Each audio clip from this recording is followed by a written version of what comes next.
Muchas gracias, señor presidente, señoras y señores representantes, integrantes de la Comisión de Legislación y Puntos Constitucionales.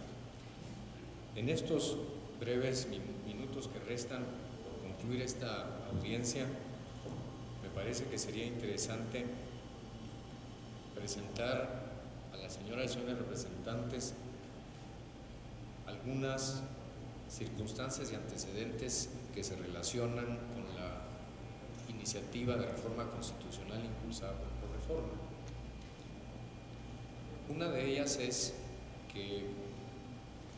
el sistema que plantea realmente no es una novedad, y no es una novedad específicamente en lo que concierne al esfuerzo por distinguir las características, la funcionalidad y las consecuencias, por un lado, del derecho privado, es decir,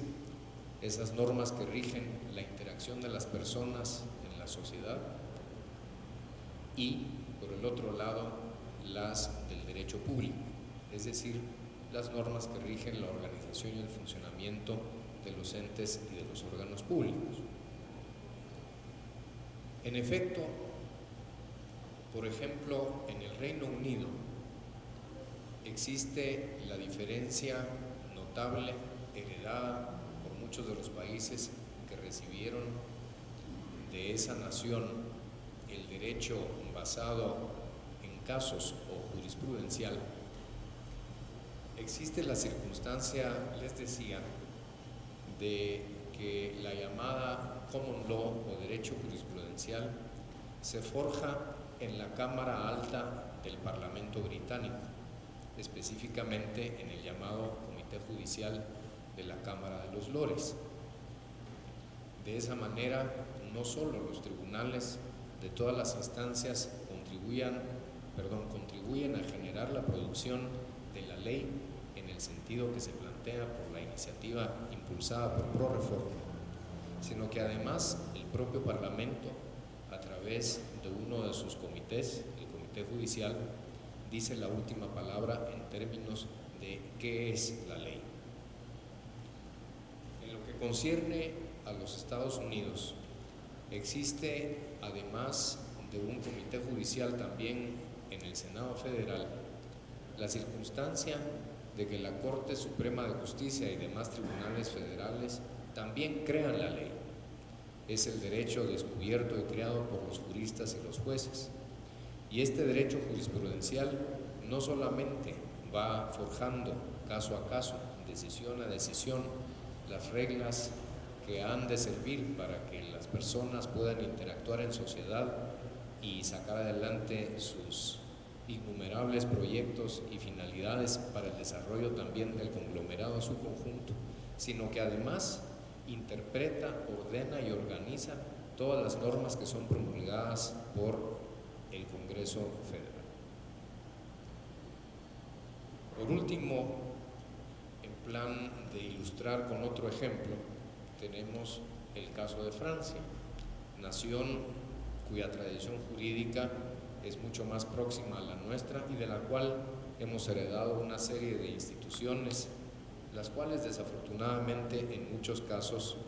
se han ido distorsionando y han ido perdiendo su verdadera característica.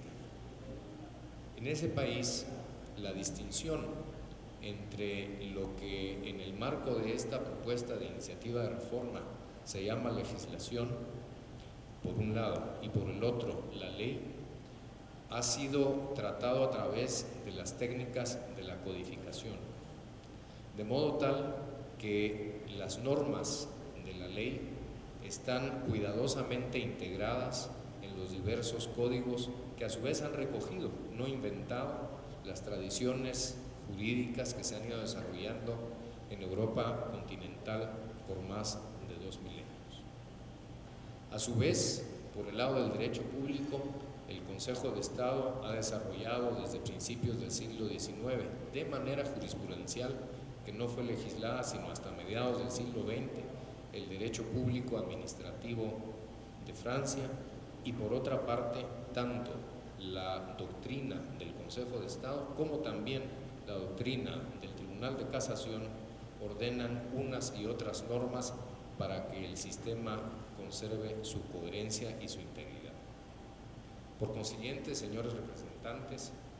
no existe nada de novedoso, nada de peculiar ni de extraño en términos de procurar que se distinga la función, características y consecuencias que han de tener cada una de las dos grandes ramas del derecho. Y eso es lo que se plantea por parte de Proreforma. Y es en relación con la rama del derecho privado fundamental para que pueda desarrollarse un mercado, para que puedan desarrollarse todos los mercados y para que una nación pueda prosperar, que se plantea la organización del Senado. El Senado en ese sentido tendría funciones más bien de índole jurídico que de índole político. Y por consiguiente, la importancia de su integración radica más bien en la posibilidad de que sean personas capaces de comprender cuáles son las expectativas que los conglomerados en la sociedad tienen en términos de sus interacciones y por lo tanto puedan ser celosos vigilantes de la ley y de su desarrollo quienes integren el Senado, y no más bien como consecuencia del sectarismo político, que está muy bien y es muy útil para efectos de lo que es propiamente el desarrollo de las funciones del gobierno y de las preferencias en términos de políticas públicas que queda en manos de la Cámara de Diputados en la iniciativa propuesta. Por lo tanto, el planteamiento, señores representantes, de que la conformación o la integración del Senado que se propone sería antidemocrática únicamente puede basarse en la circunstancia de que se ignora inintencional o intencionalmente que sus funciones no serían de índole fundamentalmente político, sino fundamentalmente jurídico. El problema de la igualdad ante la ley es uno de los más importantes que se abordan en la iniciativa de Proreforma, sabiendo que es el que tendría que generar en un mundo en el cual los órganos legislativos de todos los estados distribuyen ventajas, privilegios, etcétera, de acuerdo con los lobbies y los esfuerzos de grupos de interés. Se plantea con toda transparencia la necesidad de que todos quienes seamos ciudadanos merezcamos el igual trato de las leyes. No hay otra forma en que pueda desarrollarse nuestro país. Esto de ninguna manera impide la posibilidad de que puedan generarse mecanismos a través de los diversos órganos del Estado para poder ayudar a quienes requieren de la solidaridad del Estado y de la solidaridad de la sociedad,